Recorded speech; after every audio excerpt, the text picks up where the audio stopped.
மறைந்தவன் வருகிறான்.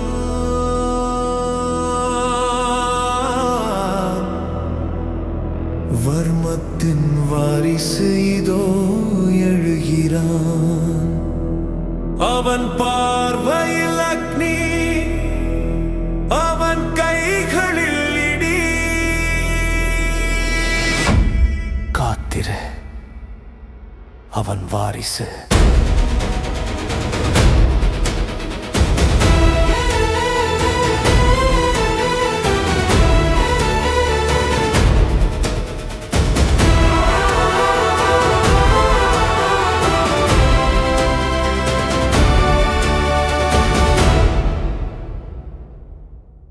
ஆயிரத்தி 1994 ஹரித்வார்.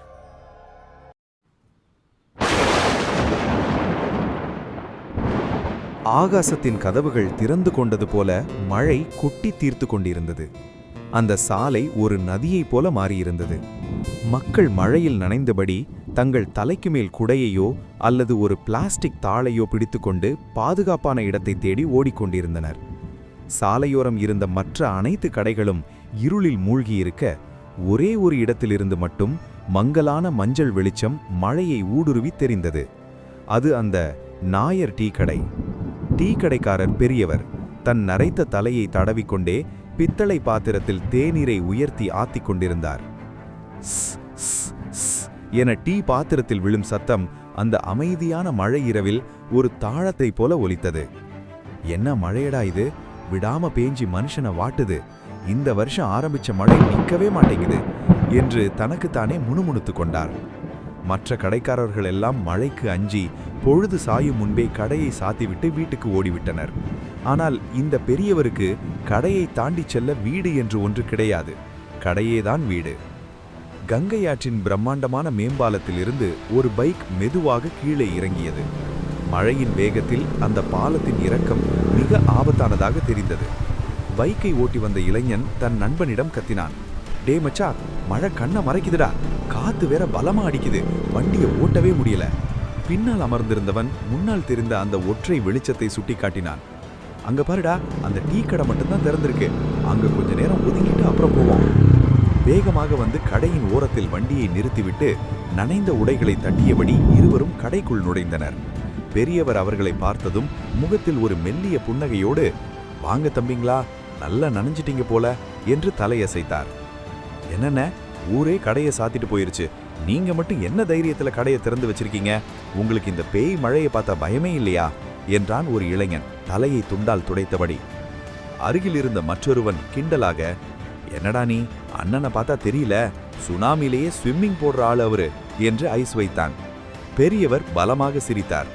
அப்படியெல்லாம் ஒன்றும் இல்லை தம்பி, மழை வருது, வெயில் அடிக்குதுன்னு நானும் கடையை சாத்திட்டு போயிட்டேன்னு வச்சுக்கோங்க, இப்போ நீங்கள் 2 பேரும் எங்கே வந்து ஒதுங்குவீங்க? இந்த சாலையில் இந்த இடத்த விட்டா அடுத்ததா 13 கிலோமீட்டர் தள்ளி ஆந்திரா எல்லையில தான் ஒரு கடை இருக்கு. அதுவும் இந்த மழை நேரத்தில் எங்க மாதிரி அனுபவசாலிங்க மட்டும்தான் தைரியமா இருப்போம். அவர் பேசுவதை ஆச்சரியமாக பார்த்தனர் அந்த இளைஞர்கள். இன்னொரு முக்கியமான விஷயம் இருக்கு தம்பி என்று குரலை தாழ்த்தி சொன்னார் பெரியவர். இந்த மேம்பாலத்துல மழை நேரத்துல வண்டிங்க சறுக்கி நிறைய விபத்து நடக்கும். அந்த நேரத்துல அவங்கள காப்பாத்தவோ ஹாஸ்பிட்டலுக்கு தூக்கிட்டு போகவோ இந்த ஆள்நாட்டம் இல்லாத இடத்துல யாரும் இருக்க மாட்டாங்க. என் கடை திறந்திருந்தாதான் 4 பேர் இங்க இருப்பாங்க, நானும் ஓடி போய் உதவ முடியும். இது வெறும் வியாபாரம் மட்டும் இல்லை தம்பி, ஒரு கடமை. இளைஞர்கள் நெகிழ்ந்து போனர். அப்படின்னா உங்க கடை ஒரு பொது சேவை மையம் மாதிரி சொல்லுங்கண்ணே.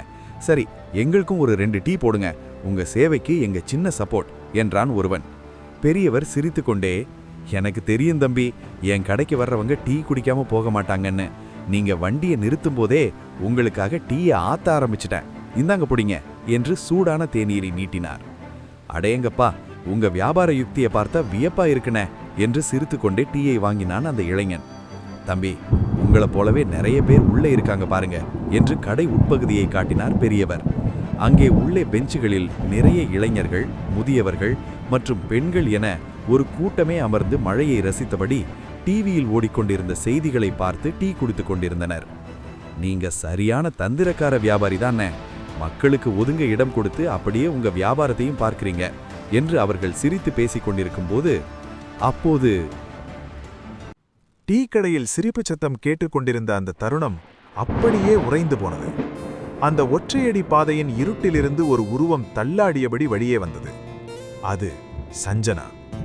அவள் கைகளில் ஏதோ ஒரு பொதி இருந்தது. இல்லை, அது ஒரு பச்சிளம் குழந்தை. பிறந்து சில மாதங்களே ஆன அந்த பிஞ்சு உயிர் மழையின் குளிரிலும் தன் தாயின் கதகதப்பில் ஒண்டிக்கொண்டு அமைதியாக இருந்தது.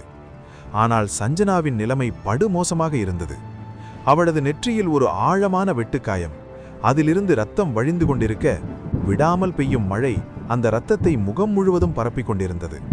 இரத்தமும் மழையும் கலந்து அவள் உருவமே சிதைந்து போயிருந்தது. கங்கையாற்று மேம்பாலத்தின் கீழே டீ ஆத்திக் கொண்டிருந்த அந்த முதியவர் கையில் இருந்த பாத்திரத்தை அப்படியே நிறுத்தினார். யாரது? இந்த நட்ட நடு ராத்திரியில, அதுவும் இந்த பேய் மழையில ரத்தம் சொட்ட சொட்ட ஒரு பொண்ணு ஓடி வர்றா என்று நடுக்கத்துடன் முணுமுணுத்தார். கடையில் இருந்த அந்த 2 இளைஞர்களும் அதிர்ச்சியில் உறைந்தனர். டே மச்சா, அந்த பொண்ணு தலையில அடிபட்டிருக்குடா, பாவம், குழந்தையை வச்சிருக்கா என்று ஒருவன் பதறினான். உடனே அவளுக்கு உதவ வேண்டும் என்ற வேகத்தில் அவன் மழையில் இறங்க முற்பட்டான். சஞ்சனா அந்த பெரிய சாலையை நோக்கி ஊடி வரும்போது அவளுக்கு பின்னால் இன்னொரு பாதையிலிருந்து ஒரு கும்பல் ஆக்ரோஷமாக வெளியே வந்தது. கையில் மின்னும் அரிவாள்களோடும் கண்களில் கொலைவெறியோடும் அவர்கள் கத்திக்கொண்டே வந்தார்கள். உதவ முற்பட்ட அந்த இளைஞனை அவனது நண்பன் சட்டையை பிடித்து பின்னுக்கு இழுத்தான். அவனது கைகள் நடுங்கிக் கொண்டிருந்தன. டே, வேண்டாண்டா, உள்ளவாடா என்றான் கரகரப்பான குரலில். என்னடா சொல்ற? அந்த பொண்ணு செத்துருவாடா. டே மடையா, அவளுக்கு பின்னாடி வர்றது யாருன்னு பாரு. அது தீனா. அவன் ஆளுங்கடா அவங்க. தீனா. அந்த பெயரை கேட்டதும் டீக்கடை முதியவரின் முகத்தில் இருந்த ரத்தமெல்லாம் வற்றியது. கையில் இருந்த டீ கிளாஸை அவர் கீழே போட்டார். ஐயையோ, தீனா ஆளுங்களா? அந்த பாவிங்க கிட்ட இந்த புள்ள மாட்டிக்கிச்சே, என்ன கொடுமடா இது என்று முதியவர் தன் கண்களை துடைத்துவிட்டு உற்று பார்த்தார். முதியவருக்கு ஒரு பக்கம் அந்த பெண்ணை காப்பாற்ற வேண்டும் என்ற துடிப்பு, இன்னொரு பக்கம் தன் உயிரை பற்றிய பயம். நான் இப்ப அந்த பொண்ணை காப்பாத்த நினைச்சா தீனா என் குடும்பத்தையே முடிச்சிருவான். ஒருவேளை அவ இங்க வந்துட்டா கடையில இருக்கிற எல்லார் உயிருக்கும் ஆபத்தாயிருமே என்று எண்ணிய முதியவர் இவ்வளவு நேரம் மழையிலும் திறந்திருந்த அந்த கடையின் கதவுகளை அவசர அவசரமாக சாத்திவிட்டு உள்ளே புகுந்து கொண்டார். அந்த இளைஞனும் பயத்தில் உள்ளே ஓடினான். வெளியே சஞ்சனாவின் கால்கள் இனி ஒரு அடி கூட எடுத்து வைக்க முடியாது என்பது போல் தள்ளாடின. மூச்சு முட்டியது. நுரையீரல் கிழிந்து விடும் போல வலித்தது. ஆனாலும் கையில் இருக்கும் அந்த குழந்தையை எப்படியாவது காப்பாற்ற வேண்டும் என்ற அந்த ஒற்றை துடிப்பு அவளை ஓட வைத்தது. அவளுக்கு பின்னால் துரத்தி வந்த ரவுடிகளும் களைத்து போயிருந்தனர். அவர்களில் ஒருவன் மூச்சிரைக்க தன் தலைவனிடம் சொன்னான். அண்ணே, இவ என்ன மனுஷியா இல்ல வேற ஏதாவதா? ஒரு ஓட்டப்பந்தய வீரர் கூட தோத்துருவான் போல. அரை மணி நேரத்துக்கு மேலா ஓடிக்கிட்டே இருக்கா. இன்னொருவன் இடுப்பில் கையை வைத்துக்கொண்டு குனிந்தபடி, அண்ணே, நான் மட்டும் இப்ப இங்க ஓடின மாதிரி போலீஸ் செலக்ஷன்ல ஓடியிருந்தா இந்நேரம் நான் பெரிய ஆபீசராயிருப்பேன். இவன் நம்மளை இப்படி ஓட விடுறாளே என்றான் கிண்டலாக. அருகில் இருந்தவன் அவனை முறைத்து, டேய், தேவையில்லாம பேசாத, ஒழுங்கா அவளை பிடிக்கிற வழியை பாரு என்றான். அப்போது கூட்டத்தின் நடுவில் தீனா முன்னே வந்தான். அவனது கண்கள் மழையிலும் கனன்று கொண்டிருந்தன. டேய், பேச்சை நிறுத்திட்டு அவளை பிடிங்கடா. அவ இன்னைக்கு இந்த கங்கையாற்ற கடக்கக்கூடாது. அந்த புள்ளையும் அவளும் இந்த மண்ணுல தான் புதையணும் என்று கர்ஜித்தான். சஞ்சனா இப்போது அந்த மூடியிருந்த டீ கடையின் வாசலுக்கு வந்துவிட்டாள். அவளது கண்கள் முன்னால் இருவு சூழ்ந்தது. யாராவது உதவுங்களே என்று கதற நினைத்தாள். ஆனால் குரல் வெளியே வரவில்லை.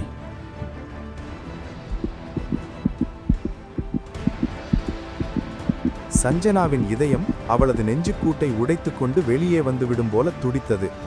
முன்னால் தெரிந்த கங்கை ஆற்று மேம்பாலம் அவளுக்கு ஒரு மலை போல தெரிந்தது. மூச்சுக்காற்று நெருப்பாக வெளியேறியது. இப்படியே ஓடுனா ரோட்டுக்கு போயிடலாம், ஆனா ரோடு வெட்ட வெளி, அங்க நம்மளை ஈஸியா பிடிச்சிருவாங்க என்று அவளது அறிவு எச்சரித்தது. ஆனாலும் வேறு வழியின்றி அந்த பாலத்தில் ஏறத் தொடங்கினாள். அவள் பாலத்தில் ஏறுவதை பார்த்ததும் பின்னால் துரத்தி வந்த தீனாவின் ஆட்கள் உற்சாகமானார்கள். டேய், இதுதான் சான்ஸு. அவ பாலத்துல ஏறிட்டா, அங்க அவ தப்பிக்க வழியே இல்ல. ரோட்டுக்கு போயிட்டா ஏதாவது சந்து பொந்துல நுழைஞ்சு மறைஞ்சிடுவா. விடாதீங்கடா, ஓடுங்க என்று கத்தினர். சஞ்சனா தன் குழந்தையை இன்னும் இறுக்கமாக அணைத்துக் கொண்டாள். மழையின் குளிர் குழந்தையை தாக்காமல் இருக்க தன் சேலையால் போர்த்தினாள். கவலைப்படாதடா செல்லம், அம்மா இருக்க, உனக்கு ஒன்றும் ஆக விட மாட்டேன். இன்னும் கொஞ்ச தூரம்தான், எப்படியும் நாம தப்பிச்சிடலாம் என்று நடுங்கும் குரலில் தன் குழந்தைக்கு ஆறுதல் சொல்லிக்கொண்டே பாரத்தின் உச்சியை நோக்கி ஓடினாள். கீழே பாலத்தின் அடிவாரத்தில் தீனாவின் அடியாட்கள் நின்று மூச்சு வாங்கிக் கொண்டிருந்தனர். அவர்களில் ஒருவன் பயத்திலும் களைப்பிலும் தன் தலையில் அடித்துக்கொண்டே, ஐயையோ அண்ணே, தெரியாம காலையில உங்ககிட்ட அப்படி சொல்லிட்டேனே, என்னை மன்னிச்சிருங்கண்ணே என்று புலம்பினான். கூட்டத்தில் இருந்த மற்றொருவன், என்னடா சொன்ன, இந்த நேரத்துல எதுக்குடா அண்ணங்கிட்ட மன்னிப்பு கேட்குற என்று எரிச்சலுடன் கேட்டான். அது இன்னைக்கு காலையில டிவியில ஜோசியம் பார்த்தேன். அதுல தீனா அண்ணன் ராசிக்கு இன்னைக்கு எந்த ஆயுதத்தையும் பயன்படுத்தக்கூடாது, அப்படி பண்ணா ஆபத்துன்னு சொன்னாங்க. அதை நம்பிதான் நான் அண்ணங்கிட்ட நீங்க எதையும் தொடாதீங்க அண்ணேன்னு சொன்னேன். அதை நம்பிதான் அண்ணனும் துப்பாக்கியே வீட்டிலேயே வச்சுட்டு வந்துட்டாரு. துப்பாக்கி மட்டும் இருந்திருந்தா இந்நேரம் அந்த பொண்ணை ஒரே போடா போட்டு தள்ளிட்டு நாம நிம்மதியா வீட்டுக்கு போயிருக்கலாம். இப்படி நாயா அலைகிறோமே என்று அழுத குறையாக சொன்னான். இதை செவியில் வாங்கிய தீனாவுக்கு கோபம் உச்சந்தலைக்கு ஏறியது. ஓடிய களைப்பில் இருந்த அவன் அந்த அடியாளின் நெஞ்சிலேயே ஓங்கி ஒரு உதை விட்டான்.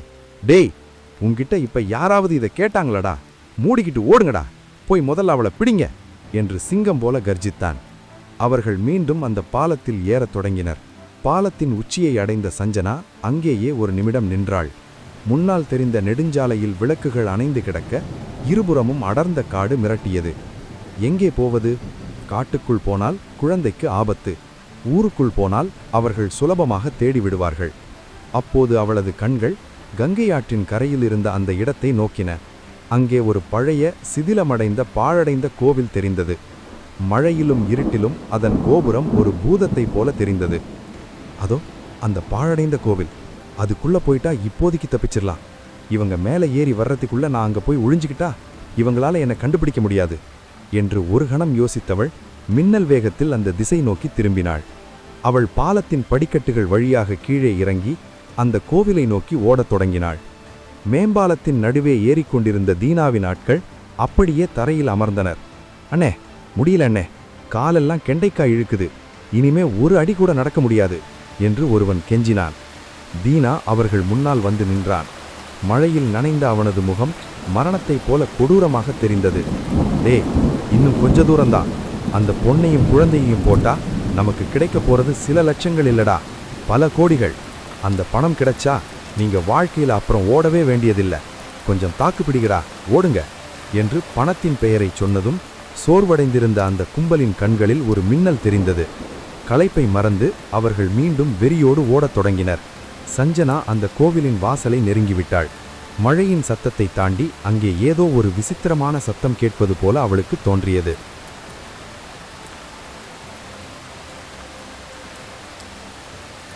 அட பாவிகளா, அந்த மாயனை போட்டு தள்ளுறப்ப கூட நாம இவ்வளவு கஷ்டப்படலடா, ஆனா இந்த ஒரு பொண்ணை துரத்துறதுக்கு இவ்வளவு பாடுபட வேண்டியிருக்கு என்று மூச்சிறைக்க கத்தினான் ஒரு அடியான். டேய், பேச்சு நிறுத்திட்டு வாங்கடா, அதோ அங்க இறங்கிட்டா என்று தீனா கத்தியபடி மேம்பாலத்தின் படிக்கட்டுகளில் குதித்து இறங்கினான். மேம்பாலத்திலிருந்து தப்பித்து ஓடி வந்த சஞ்சனா அந்த பாழடைந்த கோவிலின் உள்ளே நுழைந்தாள்.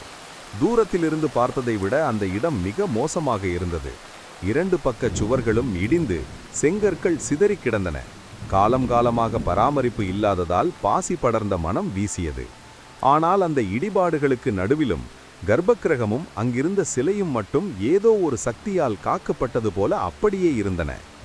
இங்கே வந்தா அவங்க கண்ணுல படமாட்டோம், அந்த சிலைக்கு பின்னாடி ஒளிஞ்சிக்கலாம் என்று நினைத்த சஞ்சனா இருட்டில் தடுமாறி ஓடிப்போய் கற்சிலையின் பின்னால் பதுங்கிக் கொண்டாள். அந்த கோவிலின் கோபுரத்தில் கலசம் இல்லை. அதனால் பெய்யும் மழை நீர் நேராக கூரையின் ஓட்டை வழியாக கர்ப்பக்கிரக சிலையில் விழுந்து கொண்டிருந்தது. சிலையின் மீது பட்டு தெரித்த மழை துளிகள் சஞ்சனாவின் முகத்திலும் விழுந்தன. அந்த துளிகள் அவளது நெற்றிக்காயத்தின் இரத்தத்தை கழுவினாலும் அந்த பனி போன்ற குளிர் அவளை நடுங்க வைத்தது.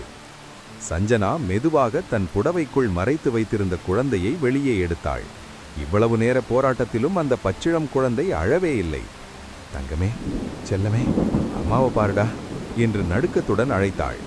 மெதுவாக கண் விழித்த அந்த பிஞ்சு உயிர் தன்னை சுற்றி நடக்கும் மரண போராட்டம் எதையும் அறியாமல் தன் தாயை பார்த்து இதழோரம் ஒரு பொன்முறுவலை சிந்தியது.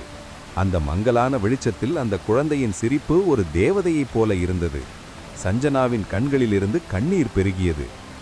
இந்த பிஞ்சு சிரிப்பை தட்டி பறிக்கவா துடிக்கிறாங்க, இந்த சிரிப்பை காப்பாத்த நான் உயிரையே கொடுப்பேண்டா தங்கா என்று குழந்தையை அணைத்து முத்தமிட்டாள்.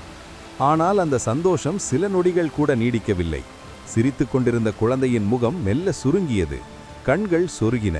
அடுத்த வினாடியே அந்த குழந்தை சஞ்சனாவின் கைகளிலேயே சோர்ந்து சரிந்து மயக்க நிலைக்கு சென்றது. தங்கமே, என்னாச்சுடா? கண்ண திறடா செல்லம் என்று பதறினாள் சஞ்சனா. குழந்தையின் உடல் ஐஸ் கட்டி போல சிலிட்டு போயிருந்தது. இவ்வளவு நேரம் மழையிலும் குளிரிலும் இருந்ததால் அந்த பச்சிளம் பாரகனின் உடல் வெப்பம் குறைந்து சுயநினைவை இழந்துவிட்டது. சஞ்சனாவின் பயத்தை மறக்க செய்தது. இப்போது அவளுக்கு தன் உயிரை பற்றிய கவலை இல்லை. யாராவது உதவுங்களே, என் குழந்தையை காப்பாத்துங்க என்று கதறியபடி அவள் கோவிலை விட்டு வெளியே ஓடி வந்தாள். அதே சமயம் மேம்பாலத்தின் ஒரு கருப்பு நிற குவாலிஸ் கார் வந்து நின்றது. டயர்கள் அந்த ரோட்டில் சறுக்கி பிரேக் போடும் சத்தம் அந்த பகுதியையே அதிர வைத்தது. காரிலிருந்து ஒருவன் இறங்கி தீனாவை நோக்கி கத்தினான். அண்ணே, துப்பாக்கி எடுத்துட்டு வந்துட்டேன் என்று தீனா கத்தினான். தீனா அந்த காரின் கதவை திறந்து உள்ளே இருந்த துப்பாக்கியை எடுத்தான். அதன் குளிர்ந்த உலோகத்தை தடவிக்கொண்டே, அப்பாடா, இப்பதான் எனக்கு உயிரே வந்தது, லோட் பண்ணுங்கடா என்றான். துப்பாக்கியில் தோட்டாக்கள் ஏறும் அந்த கிளிக் சத்தம் மரணத்தின் அறிவிப்பை போல ஒலித்தது. அண்ணே, அதோ பாருங்க, அந்த பொண்ணு அங்க நிக்கிறா என்று ஒரு அடியான் கையை நீட்டி கத்தினான். கங்கையாற்றின் கரையில் பாழடைந்த கோவிலின் வாசலில் மயங்கிய குழந்தையை கையில் ஏந்தியபடி சஞ்சனா சிலையைப் போல நின்று கொண்டிருந்தாள். தீனா துப்பாக்கியை குறிபார்த்தான். அடச்சே, இங்கிருந்து குறி வைக்க முடியல, கீழே போங்கடா என்றான் தீனா.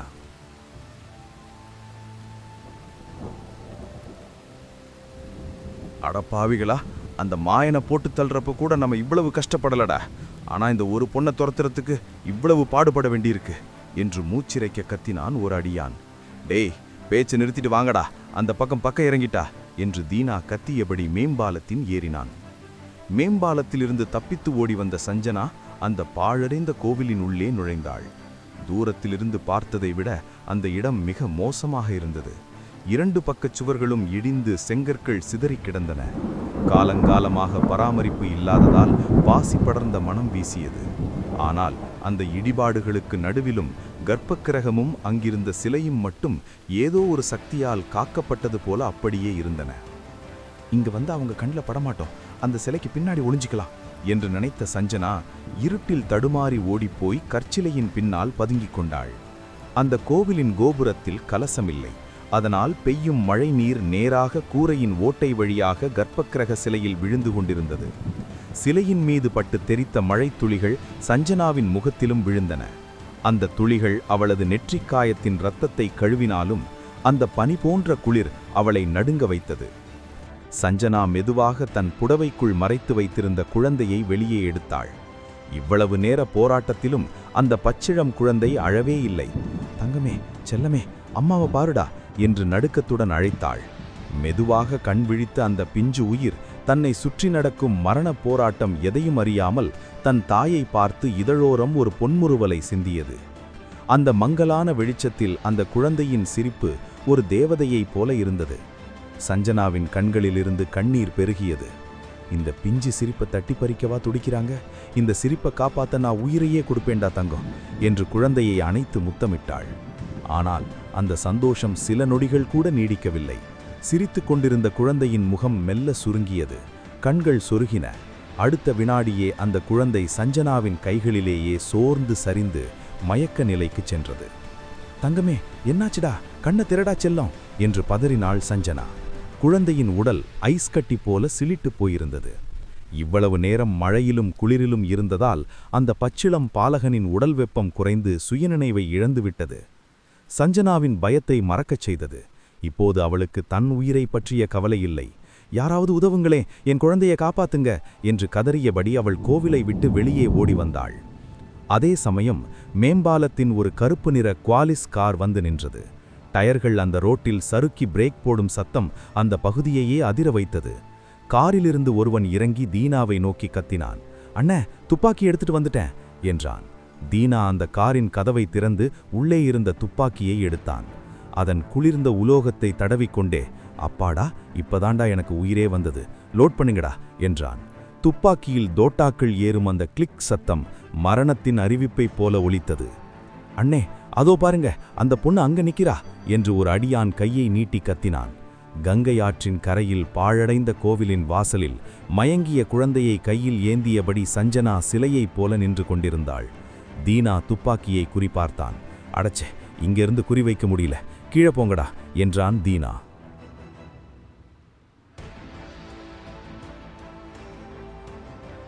கோவிலின் வாசலில் நின்ற சஞ்சனாவுக்கு உலகம் இருண்டது போல இருந்தது. தூரத்தில் தீனாவின் ஆட்கள் மேம்பாலத்திலிருந்து கீழே இறங்கி வருவதை பார்த்துவிட்டாள்.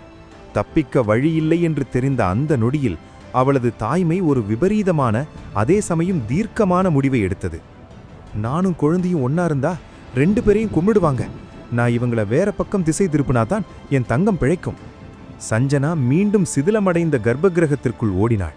அங்கே உக்கிரமாக நின்றிருந்தது காலபைரவரின் கற்சிலை. கடவுளே, இதோ உன் கால் அடியில என் உயிரை வைக்கிறேன். நான் செத்தாலும் பரவாயில்லை, இந்த துரோகிங்க கண்ணுல என் குழந்தை படக்கூடாது. நீதான் இதை காப்பாத்தணும் என்று சிலையிடம் மன்றாடினாள். மயக்கத்தில் இருந்த குழந்தையின் முகத்தை அவள் வெறிக்க பார்த்தாள். அதுதான் கடைசி முறை என்பது போல அந்த குழந்தையின் நெற்றியில், கன்னத்தில், பிஞ்சு இதழ்களில் என முகம் முழுவதும் கண்ணீரோடு முத்தமிட்டாள். செல்லம், அம்மா உன்னை விட்டுட்டு போறேன்னு நினைக்காதடா. உன்னை காப்பாத்தத்தான் போறேன். ஒருவேளை அம்மா இறந்துட்டாலும் நீ பத்திரமா வளர்ந்த அப்பா கிட்ட போயிடணும். இல்லனா உன் அம்மா ஆவியா வந்தாவது உன்னை காப்பாத்து வேண்டா என்று விம்மினாள். தன் கழுத்தில் இருந்த இதய வடிவிலான டாலர் கோர்த்த தங்கச் சங்கிலியை கழற்றி குழந்தையின் கழுத்தில் அணிவித்தாள். பின் அங்கிருந்த ஒரு செங்கலை எடுத்து தன் சேலை தலைப்பில் வைத்து குழந்தை இருப்பது போலவே மடியில் கட்டிக்கொண்டாள். கோவிலை விட்டு வெளியிலே வந்த சஞ்சனா ரவுடிகளின் கண்ணில் படும்படி கங்கையாற்றின் கரையை நோக்கி ஓடினாள். மழையில் நனைந்தபடி தன் மடியில் ஏதோ பொதி இருப்பது போல கைகளால் அணைத்து கொண்டு அவள் ஓடுவதை பார்த்த ரவுடிகள் அவள் குழந்தையை தூக்கிக் கொண்டுதான் ஓடுகிறாள் என்று நம்பினர். அதோ ஓடுறா பாருங்க, விடாதீங்கடா என்று கத்திக்கொண்டு அந்த கும்பல் ஓடியது. ஒரு தாய் தன் குழந்தையை தனியாக விட்டுவிட்டு ஓடுவாள் என்று அவர்கள் கனவிலும் நினைக்கவில்லை. அதுதான் சஞ்சனாவின் வெற்றியாக அமைந்தது. அவர்கள் யாரும் கோவிலை பக்கம் திரும்பி கூட பார்க்கவில்லை. சஞ்சனாவின் மனதில் ஒரே ஒரு எண்ணம்தான் ஓடியது. இவங்களுக்கு முன்னாடி நான் இந்த நதியில விழுந்து செத்துட்டா குழந்தையும் என்னோடையே செத்துருச்சுன்னு இவங்க நம்பிடுவாங்க. அப்புறம் யாரும் என் தங்கத்தை தேட மாட்டாங்க. கரையோரத்தில் நின்றிருந்த ஒரு பழைய மரப்படகில் சஞ்சனா பாய்ந்து ஏறினாள். பெய்து கொண்டிருந்த மழையினால் கங்கை நதி இன்று சாந்தமாக இல்லை. நீர் பெருக்கெடுத்து சுழர்கள் உருவாகி மரண நடனமாடிக்கொண்டிருந்தது. சஞ்சனா ஆக்ரோஷமாக துடுப்பு போடத் தொடங்கினாள். படகு நதியின் மையப்பகுதிக்கு செல்லச் செல்ல அலைகள் அதை தூக்கி எறிந்தன. சரியாக அந்த நேரத்தில் தீனாவும் அவனது ஆட்களும் கரையை அடைந்தனர். ஏ நில்லடி என்று கத்தினான் தீனா. படகில் சஞ்சனா மழையில் நனைந்தபடி அந்த செங்கலை பொதி போல அணைத்து கொண்டு தீனாவை நோக்கி ஒரு ஏளனச் சிரிப்பை சிந்தினாள். அந்த சிரிப்பு அவனை உசுப்பேற்றியது. தீனா தன்னிடமிருந்த துப்பாக்கியை எடுத்தான். மழையிலும் குளிரிலும் ஆத்திரத்திலும் அவனது கைகள் நடுங்கின. என்னால குறிவைக்க முடியலடா என்று பற்களை கடித்தான். அண்ணே சீக்கிரம் போடுங்கண்ணே, அவ ஆத்துல இறங்கிட்டா என்று பக்கத்தில் இருந்தவன் தூண்டினான். தீனா தன் இடது கையால் வலது மணிக்கட்டை தாங்கி பிடித்து கொண்டான். ஒரு கண்ணை சுருக்கி ஊசலாடிக் கொண்டிருந்த அந்த படகை நோக்கி இலக்கை திருப்பினான். லோடு செய்யப்பட்ட துப்பாக்கியின் நுளி இப்போது சஞ்சனாவின் நெஞ்சுக்கு நேராக இருந்தது. சஞ்சனாவிற்கு என்ன ஆனது, குழந்தைக்கு என்ன ஆனது என்பதை தெரிந்து கொள்ள தொடர்ந்து கேளுங்கள் வாரிசு. குமார் ஸ்டோரிஸ் சேனலில் மட்டுமே.